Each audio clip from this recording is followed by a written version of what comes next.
السلام عليكم ورحمة الله وبركاته. أسعد الله أوقاتكم بكل خير وصحة وسعادة. أهلا بيكم في مطبخ خدي فكرة واطبخي بكرة. معاكم دينا النجار. وصفة النهاردة من الأطباق الرئيسية السهلة السريعة وطعمها ولا أروع. هنعمل مع بعض السمك بالكاري وحليب جوز الهند. بجد وصفة جميلة وأتمنى أنكم تجربوها، وأنا واثقة أنها هتنال على إعجابكم.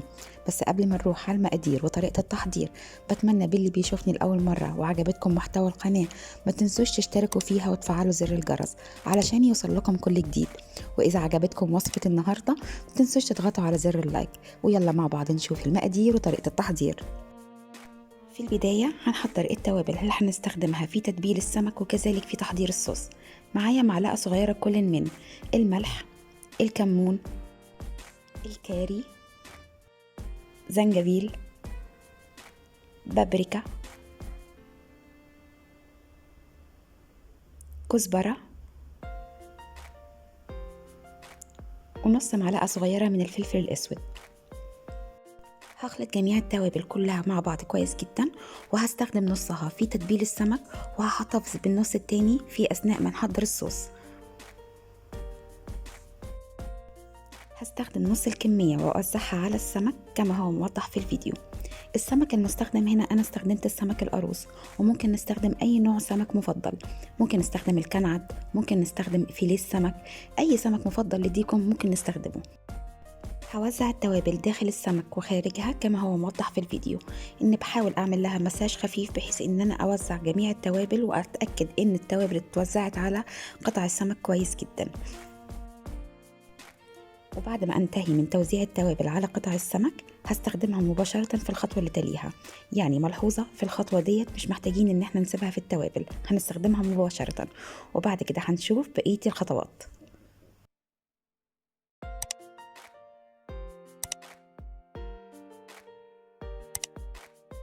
في قلاية عميقة هحط 4 معالق كبار من زيت جوز الهند، وإن لم يتوفر ممكن أستخدم أي زيت متوفر عندنا، بس يكون زيت نباتي، زيت ذرة، زيت عباد شمس، أي زيت متوفر.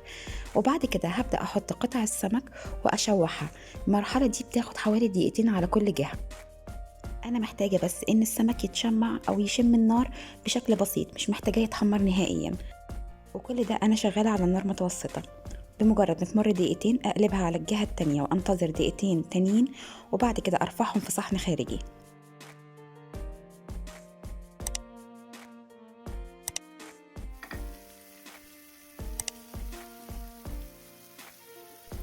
وهنا بدأت ارفع السمك في صحن خارجي عشان احط الزوم التاني او الدفعة التانية من السمك.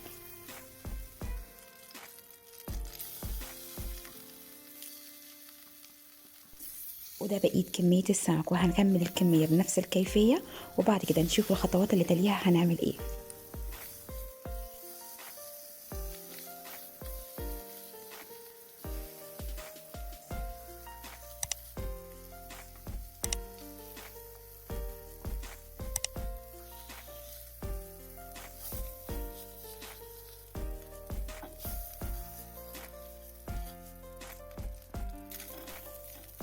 هشيل أي بقايا متبقية من السمك داخل القلاية، وفي نفس القلاية المستخدمة وبنفس الزيت هحط 2 معلقة صغيرة من حبوب الخردل.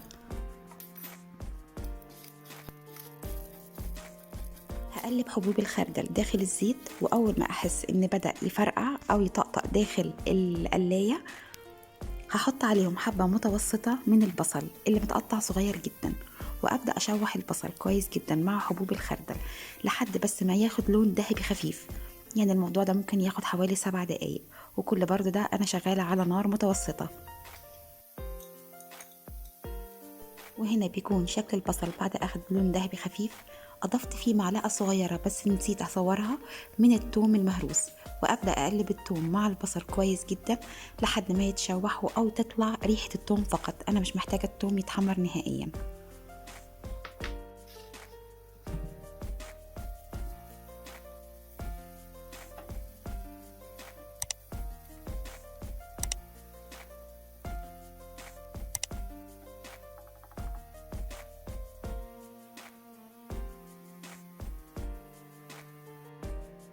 بعد ما تشوح معايا التوم حطيت 2 حبة كبيرة من الطماطم متقطعة مكعبات صغيرة، وبعد كده هقلبهم كويس جدا واغطيهم واسيبهم لمدة 5 دقايق لحد ما الطماطم تفرز المية اللي داخلها.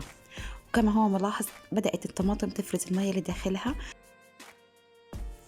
هضيف نص كمية التوابل اللي احتفظنا بيها في البداية، هضيفها على الطماطم واقلبهم كويس جدا، وبعد كده ههدي النار على نار هادية جدا واستنى لما الطماطم تتسبك وما يكونش فيه اي نوع من السوائل موجودة داخل القلاية.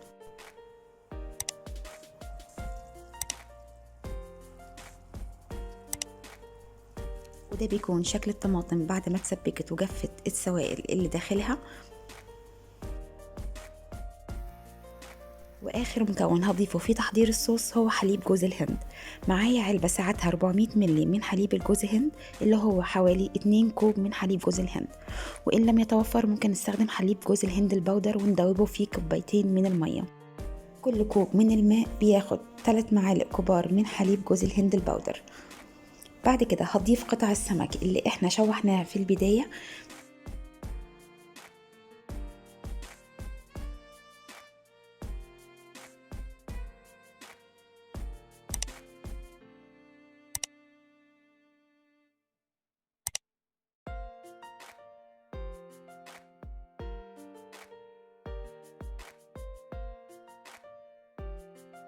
وبعد ما احط قطع السمك ما حاولش استخدم اي اداة او معلقة في تقليب السمك، بحاول استخدم معلقة صغيرة بس اخد من الصوص واوزعه فوق السمك كما هو موضح في الفيديو.